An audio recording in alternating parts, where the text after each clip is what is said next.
Halo pemirsa, RMTV News kembali hadir di sela-sela aktivitas Anda bersama saya Winda Cynthia Simanjuntak yang akan memberikan informasi terkini dan teraktual yang kami rangkum di RMTV News. Inilah berita terkini untuk Anda.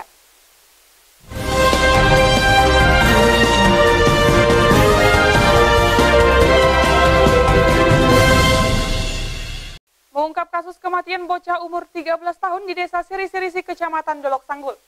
Pembunuhan bocah umur 13 tahun yang terjadi pada hari Kamis tanggal 2 April 2020 di Desa Siri-Sirisi, Kecamatan Dolok Sanggul, Kabupaten Hubang Hasundutan akhirnya mendapatkan titik terang. Setelah pihak kepolisian dan dibantu masyarakat menelusuri kasus tersebut, akhirnya bisa dipastikan siapa pelaku pembunuhan tersebut.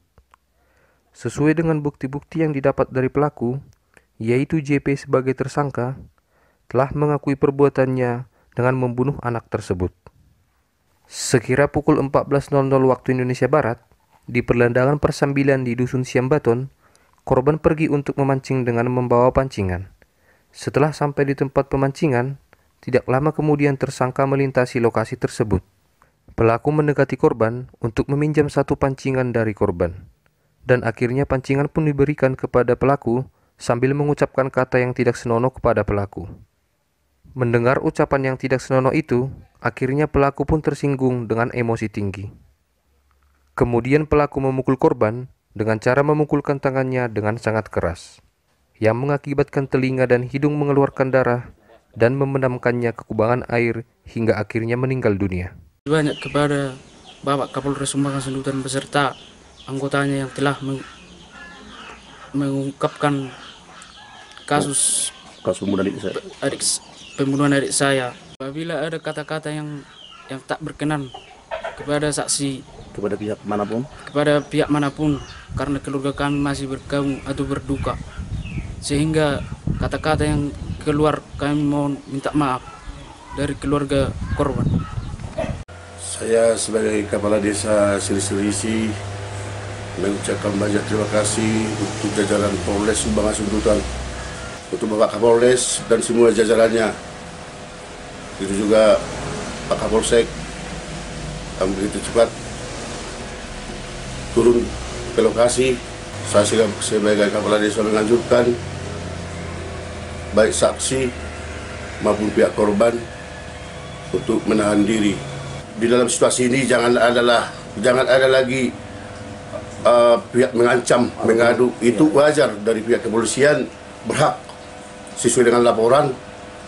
Jadi tak perlu ada yang besar-besarkan lagi, Pak, ya? Nggak usahlah dibesar-besarkan ini, karena kita merasa sekarang apa yang diderita pihak korban Masih berduka. Kita orang Batak, kita junjunglah adat istiadat. Walaupun terlanjur pihak si korban sama yang dicurigai, saya mohonlah untuk berdamai, masih satu keluarga.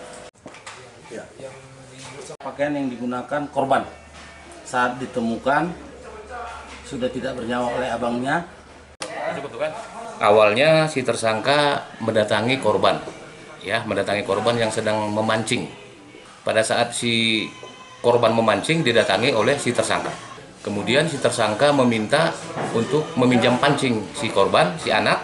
Pada saat itu sambil menyerahkan pancing itu, si anak ada mengatakan memaki si tersangka dengan kata-kata yang tidak pantas. Menurut pengakuan si tersangka, dia hanya emosi, menampar si korban 2 kali dan membenamkannya ke dalam lumpur di parit tersebut. Untuk sementara posisi tersangka kita bantarkan ke Rumah Sakit Jiwa Medan karena memang pada saat pemeriksaan juga tidak stabil dan sempat mengamuk. Untuk sekarang sementara pasal yang kita persangkakan adalah pasal 80 ayat 3 Undang-Undang Nomor 35 Tahun 2014 tentang atau perubahan atas Undang-Undang Nomor 23 Tahun 2002 tentang perlindungan anak. Ancamannya 15 tahun.